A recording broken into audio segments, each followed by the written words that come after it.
Einmal, da versprach ich Paul Audrey ein Goldschatz zu sein. Da war ich 8, ich war also noch ganz klein. Ich versprach, ich würde mich heute benehmen. Doch ich tat es nicht. Ich war nie ein liebes Kind. Ich war nie eine einfache junge Frau.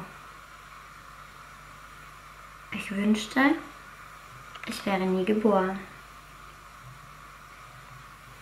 Doch 2 sich damals noch liebende Wesen taten mir dieses grausam an. Und irgendwie, dachte ich dann, muss ich das Schlimmste draus machen. Nur somit finde ich etwas zu lachen. Leo Lelu.